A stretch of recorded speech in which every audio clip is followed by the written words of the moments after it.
Would it be possible to complete the entirety of the Dark Brotherhood in the Elder Scrolls IV Oblivion without actually murdering any of your contracts?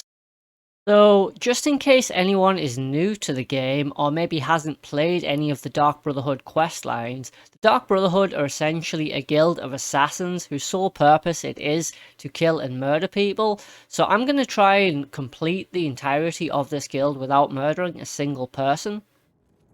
So there was some obvious problems with this challenge straight away, mainly the Whodunit quest, the one in which you're locked inside a house in Skingrad with some other guests who believe they have been sent there in search of a chest of gold, when in fact you're actually there to murder them all. Now the problem you've got here is once you're in the room, you can't get out. Once you're in the house, there is no leaving until you kill them all. So let's quickly discuss some of the rules for this challenge. The first being, obviously, I'm not allowed to murder any of the contracts within the Dark Brotherhood. Now basically what this is going to mean is that I will be unable to deal the final blow personally to a target, however I will still be allowed to attack them and possibly deal some damage. Rule number 2 is that I'm not allowed to enlist the help of any conjured creature, familiar or ally that is permanently tethered to my own character. This is because in Oblivion, if one of my conjured creatures kills someone, it actually counts as my murder and therefore my crime, and for that reason I'm not allowing any kind of allied help whatsoever, just so we don't muddy the waters here. And the third and final rule is that the initial murder to gain access to the Dark Brotherhood is permissible.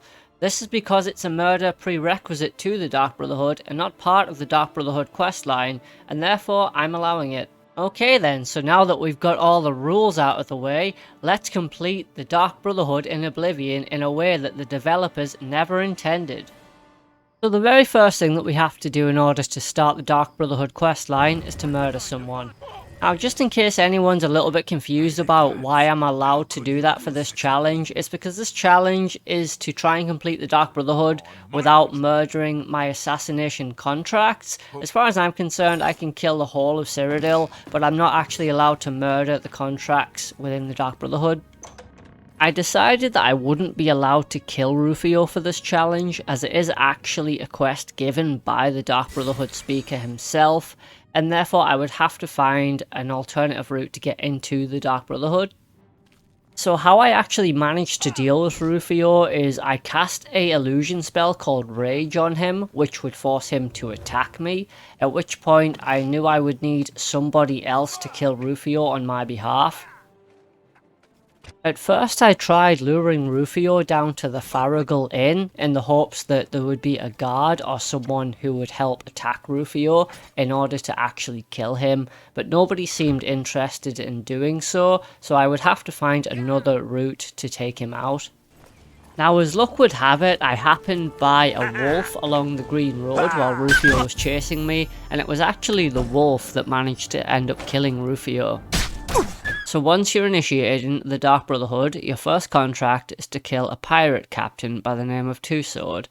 He resides in the Imperial City waterfront on a ship called the Elena Marie. Now I don't think it'll surprise anyone to hear this first contract was actually pretty straightforward. Now that's because once you board the ship, the surrounding pirates will automatically start to attack you without you having to aggravate them in any other way. This means that the guards will put them down pretty quickly. The problem I had here was that Two Sword refused to follow me outside, and it took quite a few attempts to actually get him to come outside, at which point the guards were able to dispatch him without me personally having to kill him. After Captain Two Sword died, the game glitched a little bit and this happened. Two Sword, are you alright, sir? We heard a clamour, Captain. We're coming in. Now this dialogue is only supposed to occur once you're on the ship, and seeing as all his crew are dead, I'm not really sure who's saying this, but I thought it was quite funny, so I thought I'd leave it in the video. So the second target for assassination is a man called Balian, who resides in Bruma.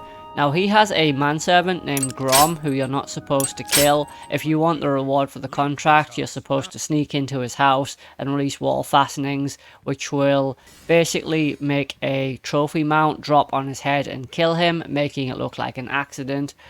I decided that even though this wouldn't be a direct murder, I still wouldn't allow myself to do this for the challenge, as it is a legitimate game mechanic to kill someone. So I decided to use Rage on Balin, lure him outside, and let the guards take care of him.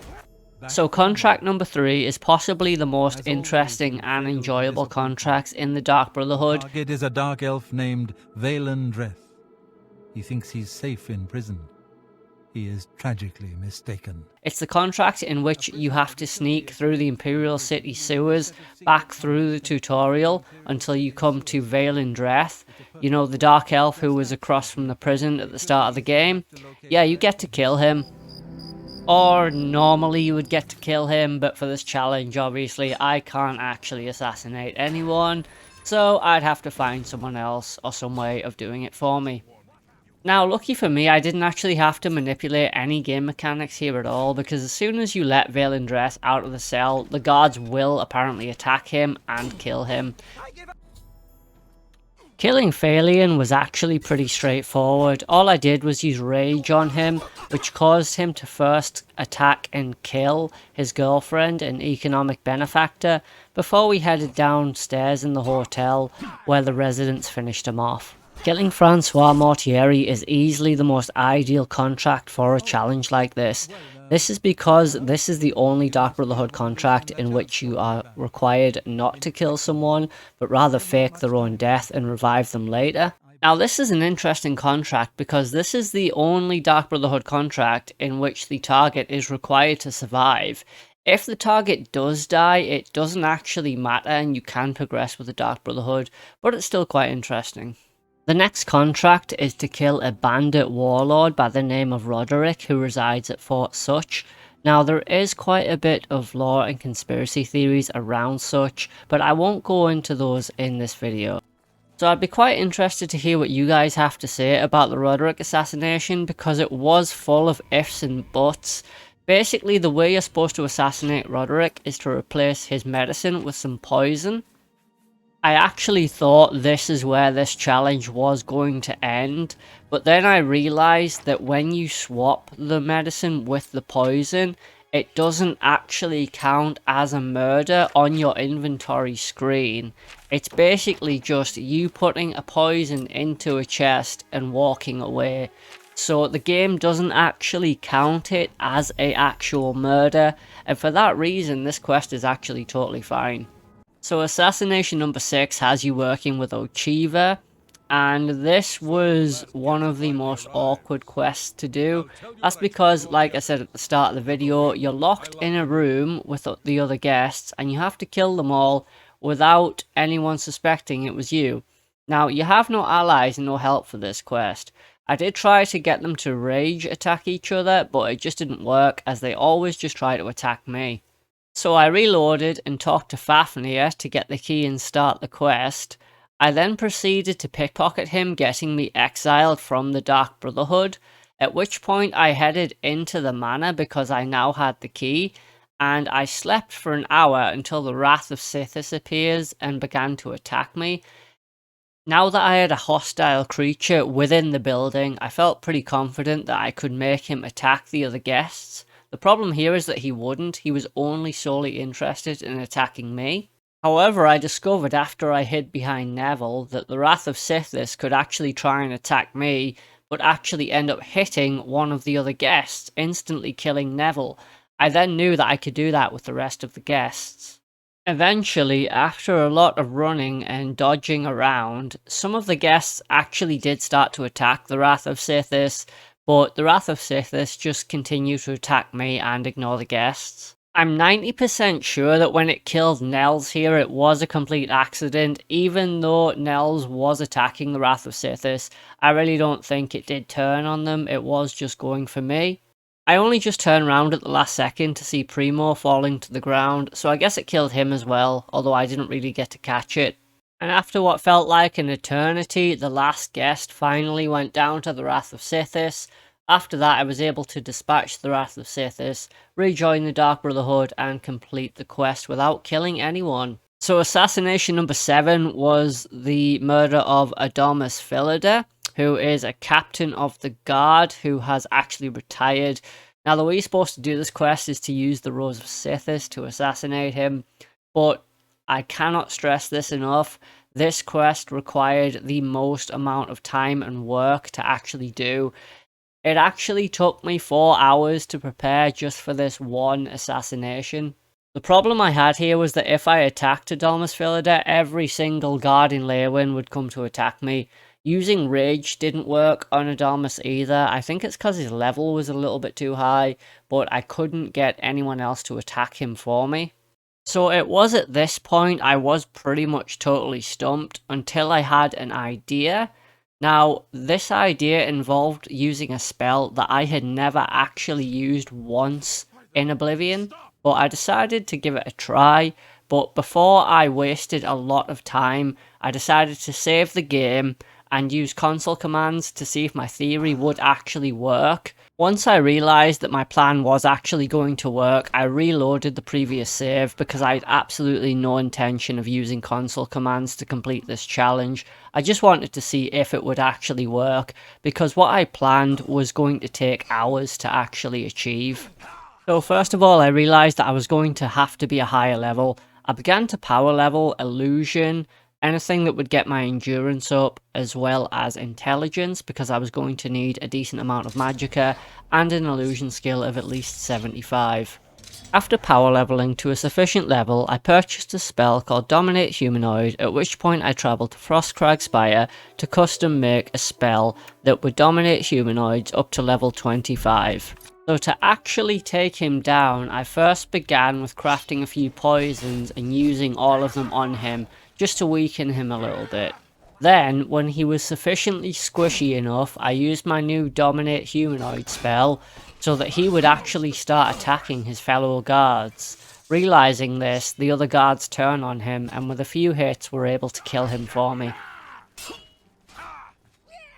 So after you've killed Adamus Phillida, you'll receive a message from the Black Hand. Lucian Lechance will tell you that the entire Shadenhall Sanctuary has to be purged.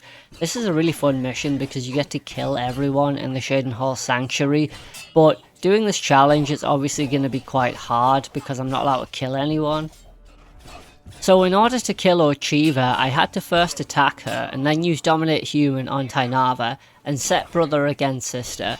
Eventually, Tainava did come out on top because I helped attack Orchiva, so she was a little bit weaker.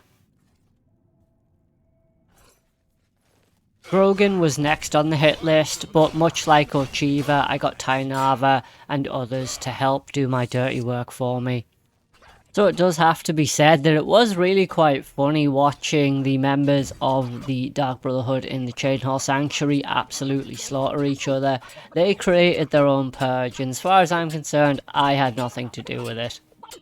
So with no one left inside the Dark Brotherhood Sanctuary except for Majar, I was forced to attack the skeletal Dark Guardian and get him to attack me, at which point I used Dominate Human on Majar. He then began to attack the Skeleton Guardian, at which point I just let the Guardian kill him for me. And the last member of the Sanctuary was Telendril, who was actually in Leywin for some reason.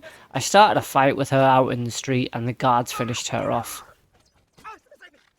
So killing Adamus Phillida, or in this case not killing him, will spark the end of your time in the Shadenhall Sanctuary, at which point you will work directly for Lucian Lechance and the Black Hand, whereby we have to go around Cyrodiil collecting dead drops and assassinating targets. I had a good long fight with the first one, who was a wizard called Kaladin.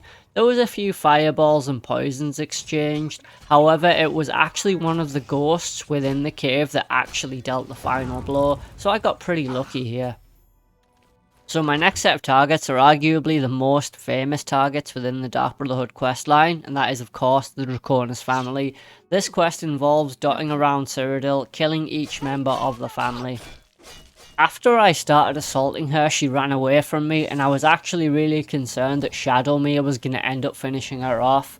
See, I wasn't really sure if I was going to allow Shadowmere to kill her for this challenge, but I decided that that wouldn't be appropriate, as Shadowmere is tethered to my character, and therefore I felt it would be against the rules. Luckily for me though, there was an Imperial Guardsman nearby, and for some reason he decided to kill her. On my first attempt at Sibylla, we both died together, which has a strange sense of romance about it, but it wasn't really helpful for this situation. My second attempt at Sibylla involved weakening her a little bit and then using my Dominate Humanoid spell so that she would attempt to attack her creatures.